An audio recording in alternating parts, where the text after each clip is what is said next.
Selamat malam Pak, nama saya Revan Oliver Romaisworo dengan NIM 10303032403800087. Jadi di sini saya akan menjelaskan tugas CLO kalkulus yang kedua. Di sini sudah diketahui bahwa fungsi x itu jika x kurang dari 2 dia menggunakan fungsi 3 min x. Jika x sama dengan 2 menggunakan y-nya 2. Lalu jika x lebih dari 2 berarti y-nya x per 2. Oke. Soal A, gambar grafik dari f.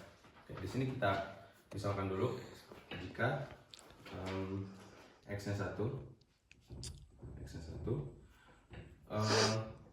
karena 1 itu kurang dari 2 jadi kita menggunakan fungsi yang ini 3 min x. Itu berarti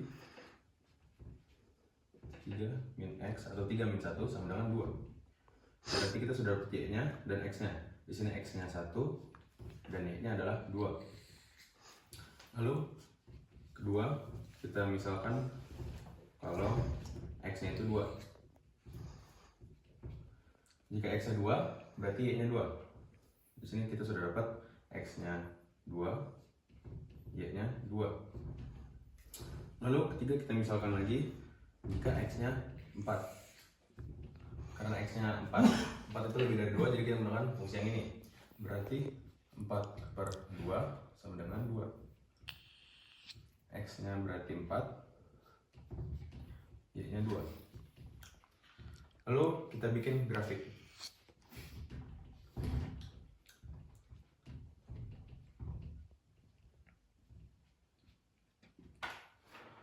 Oke, sesuai titik-titik yang sudah kita dapat, di sini ada 1 di x-nya 1 dan y-nya 2.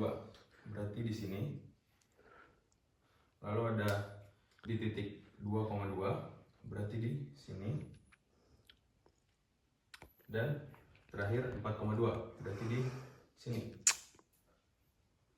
Jika sudah, kita buat garis sesuai dengan x2, yaitu dari sini ke sini dan sini.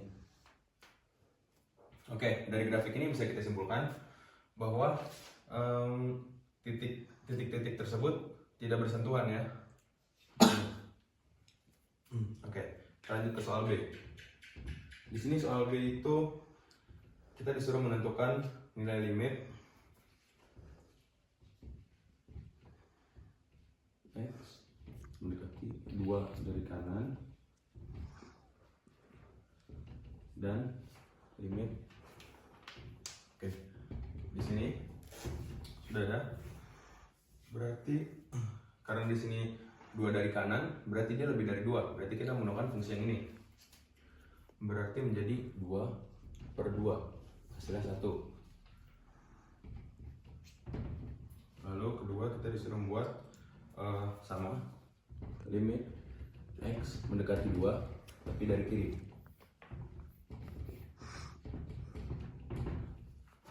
Karena dari kiri berarti dia kurang dari 2. Berarti memakai yang ini. Berarti 3 min 2. Hasilnya 1 juga. Dan terakhir langsung F. Ini berarti hasilnya langsung 2 ya. Sudah dilihat. Kita lanjut ke soal C. Di sini soal C itu apakah limit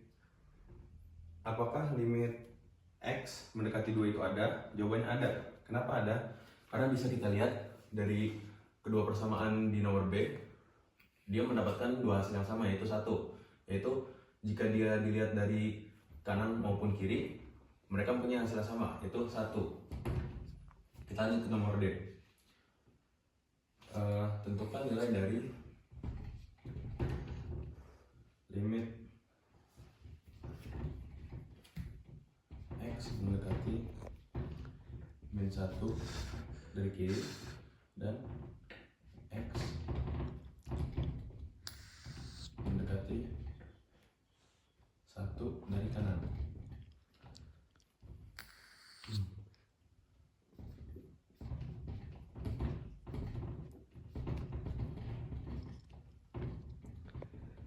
Oke. Karena di sini dua-duanya itu min 1. Dua-duanya min 1. berarti dia menggunakan fungsi yang paling atas. Ya, karena mereka kurang dari 2. Jadi di sini hasilnya sama ya. Berarti 3 min 1. Hasilnya 4. Lalu soal E. Soal E itu, apakah limit X mendekati 1 itu ada? Jawabannya ada. Kenapa? Karena sudah lihat mau dari kiri atau dari kanan itu mempunyai hasil yang sama, yaitu 4. Jadi hasilnya 4. Oke, pause. Lanjut ke nomor 2. Di sini kita disuruh menentukan nilai dari limit 3 per X min 4 jika yang pertama ada X mendekati 2 dari kanan. Berarti di sini kita buat limit sama 5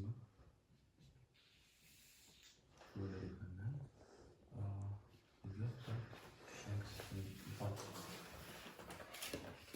Di sini X min 4 nya kita faktorkan menjadi 3 per X min 2 dan X plus 2. Oke, kita lanjut dulu ke yang bawah. Yang sama min 2 dari kanan ya, X min 4 kita faktorkan juga.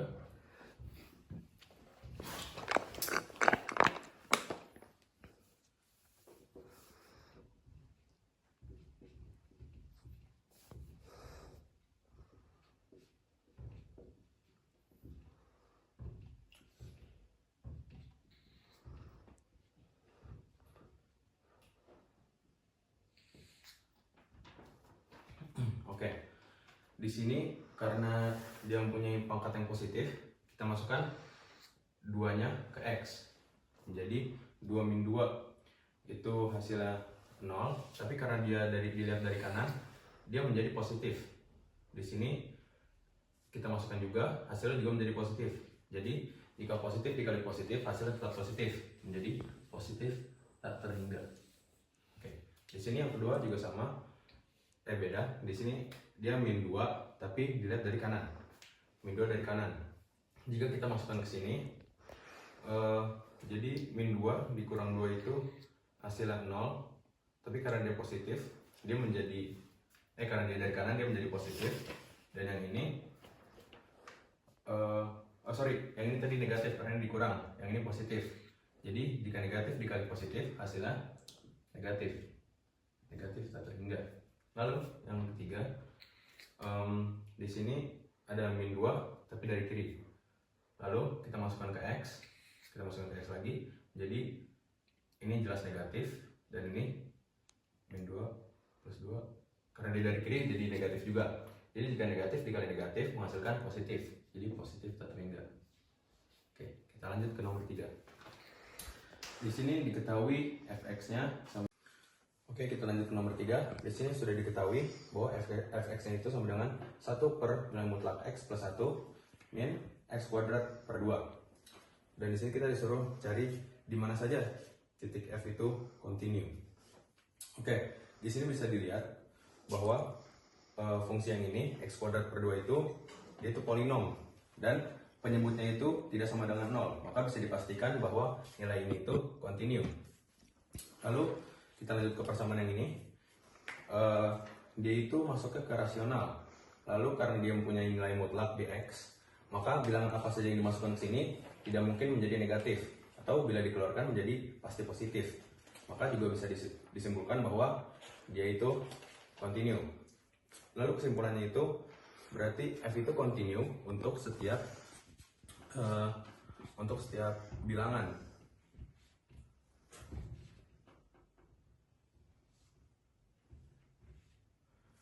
Ya, sudah sekian dari saya. Terima kasih.